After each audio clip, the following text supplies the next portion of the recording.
Hello everyone and welcome to Figurehead Reviews.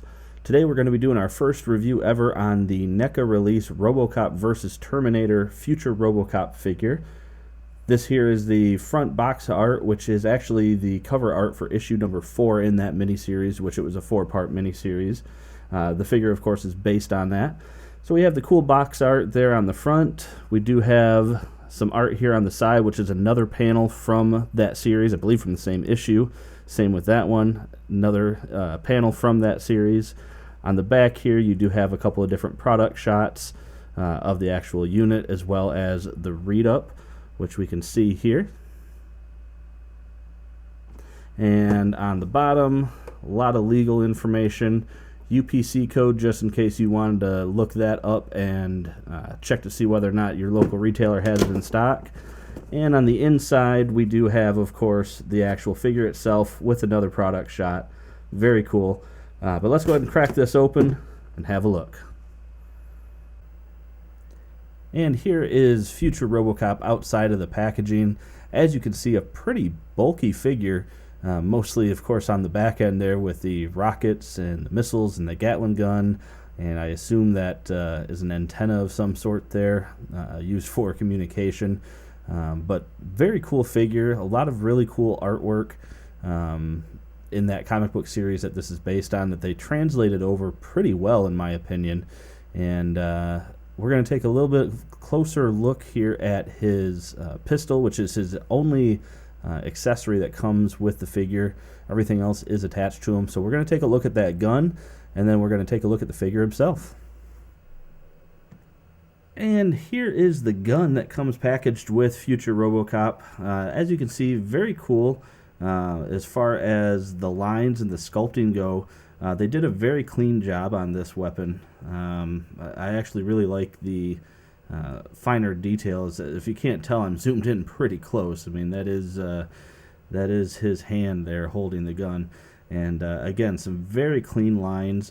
The mold for the gun, the lines for the mold are actually at the top of it, so you don't get, there we go, so you don't have anything running down on the side, so it almost kind of looks like the sight, if anything. So again, very good job. And actually, one of the cool things, if you notice there above the trigger, very plain looking on that side, but if we go around to the other side of the weapon, you can see here that they actually sculpted in like the safety, the clip release, and things like that on the inside of the gun. So really cool detail that they included.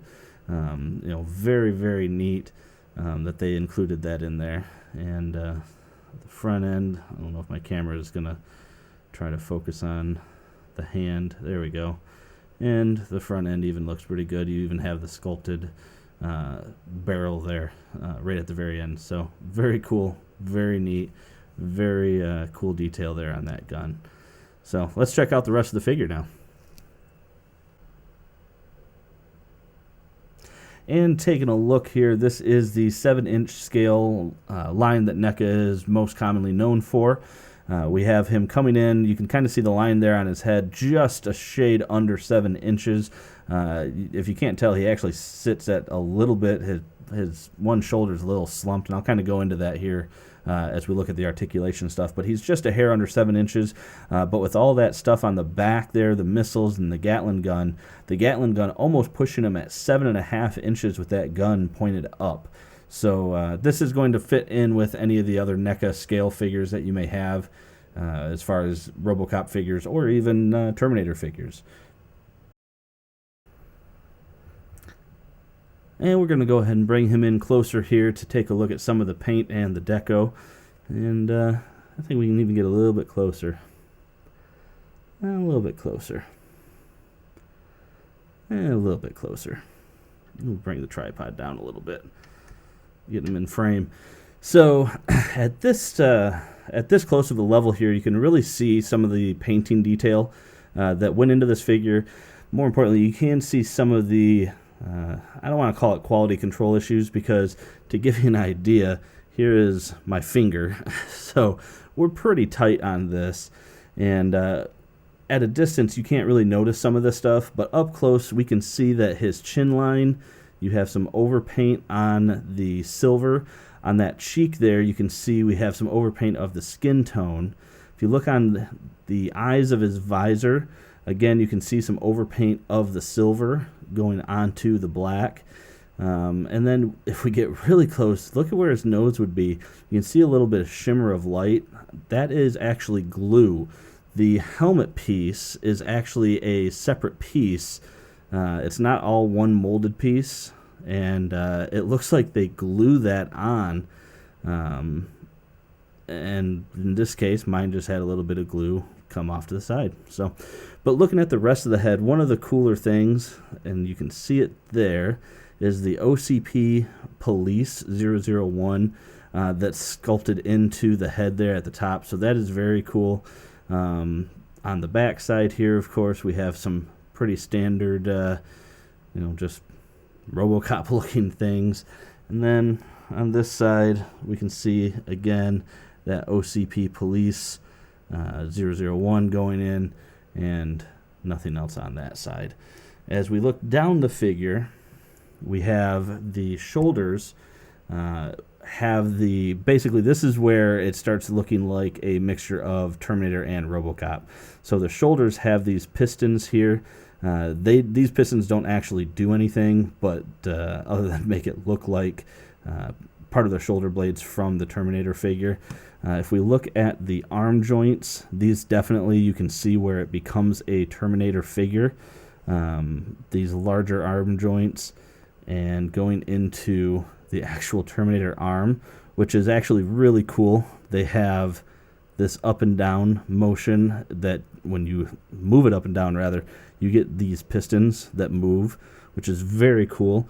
You do get rotation here on that wrist, so that is a bonus.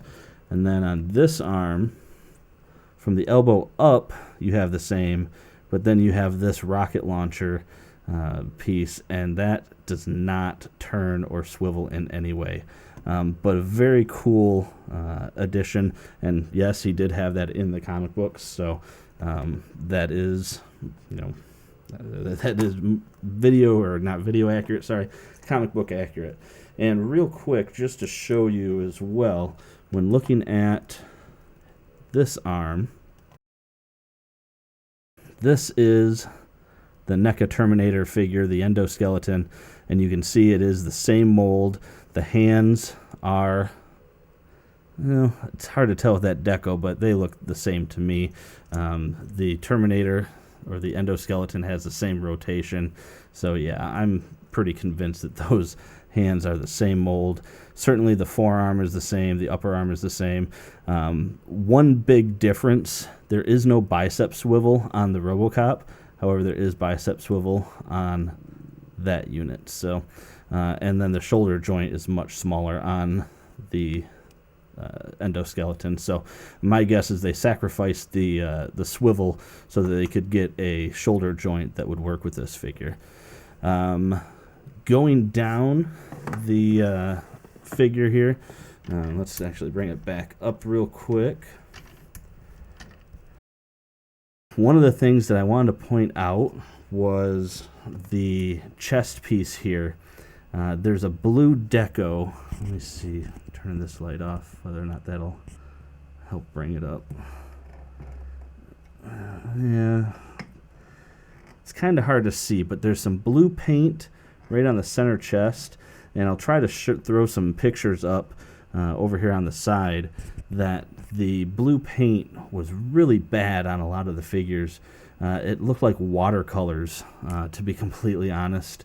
And let me see, maybe if I could get, yeah, there you go. You can kind of see it now. It's a little splotchy, but I'll throw up those pictures and you'll really see some splotchiness. Got some more sculpted details in there, but otherwise the chest is pretty plain. Going down to his torso, I don't know what we got there, a gas cap. But going down to his torso, nothing spectacular or really, mind-blowing there, just torso. You can see that is where his backpack is attached to, is just below that metal piece and attached on both sides. And then finishing down, again, more details. You have the little rocket booster on this side, not on that side, but you can see, again, we do have some of that blue shading on both of them. Robocop butt, nothing much there. And we continue to go down the leg. You do have the rocket boosters, again, on both legs. Some more very cool sculpted details. You have, once again, that OCP Police 001 right there. So that is cool. And then, of course, you do have the Robocop feet, and he doesn't really have anything on the bottom. Real quick before I go into the articulation, I realize I skipped over some of the details on the gun and the backpack, so or over the Gatling gun specifically. So taking a look real quick at the Gatling gun, you can see some pretty cool deco. They did some really nice dry brushing on there, and basically make it, actually look like a gun. So really cool there, and some pretty basic articulation there, up and down. Looking at the backpack itself, lots and lots of rockets, and again, that red thing I think is just an antenna, but you got the rockets there, and some tubing, I guess. Yeah, again, part of the antenna. And one cool thing is the bottom of the rockets there are empty, so if you have any kind of fire prop or anything, you could in theory make it look like he is launching. So but enough about that. Let's go ahead and get into some of the articulation here. So starting off with the head, your typical up and down movement. There we go. So starting with the head, your typical up and down movement, it's not very far up or down, and matter of fact, his up is almost non-existent, but he's got a lot of like wobble there. And actually on mine, something that was kind of unique, very easy to take his head off. It's just a little ball joint, but it pops right back on. But yeah, very easy to take it off. Your shoulder articulation, you have completely all the way around articulation and fully all the way up. We already talked a little bit about the elbows there, how you have those pistons that go in and out, and it is not really even a full 90 degrees, and I don't think the shooting arm is any different. Close. And then again, we did mention the swivel there on that. And his arm, this one has a hard time going behind just because of the weaponry there, which again, that does have the up and down. He does have this diaphragm here in the middle, but I don't know, it's wonky. It doesn't really seem to do much other than get him to bounce around a little bit. He does have that waist swivel, so we do get that. And then his legs, they're true to the movie. His leg articulation is all the way around, but when you're at different angles, it can make it kind of hard just because, he has no wide stance. You're hitting up here, so he has no wide stance. He actually can cross his legs easier than anything, so that's interesting. Single jointed knee, not quite a full 90 degrees there either. It is what it is. And then his ankle, you can see that piston again on the ankle, so another really neat feature. And he does get some up and down motion there, but there is no rock at all to that. So pretty limited articulation on him, which, it's Robocop. He's not exactly known for being agile. Let's do some quick comparisons. Take a look at him standing next to some of the other NECA figures. And here we have the future Robocop standing next to the regular NECA release Robocop, and then the endoskeleton NECA release there on the right. And if you actually look kind of close, you can see that the Robocop there on the left, they're standing in the same line. He almost looks a little bit taller. I'm not sure if it just has to do with the stance that I have the other Robocop in, but yeah, I feel like he's just a hair taller. I don't know. Hard to tell. And an interesting thing about this one is he actually has a nose. But as pointed out, he doesn't have a nose on the other Robocop there. the EndoCop. So, but if you do happen to have the Terminator figure there on the right, or one of the variations that they've released, he does go perfectly with the future RoboCop, because that's the bad guy in the comic book series. A lot of people I've seen reviews the EndoCop, they've been framing up as the bad guy, and when we get the review, we'll kind of explain why that's not the case. But either way, very cool, and I hope you guys enjoyed the review. This is my first review I've ever done, so please leave comments. Let me know what you liked. Let me know what you didn't like. What would you like to see next time or next reviews?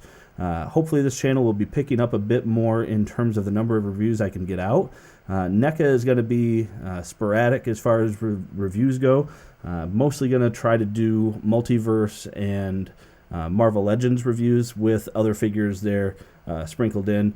Certainly anytime NECA has something that catches my eye, I do want to review those. But again, please leave your comments down below, good or bad. I would love to know what I can do to improve upon my reviews. And until next time, guys, thanks for stopping by, and have a great day.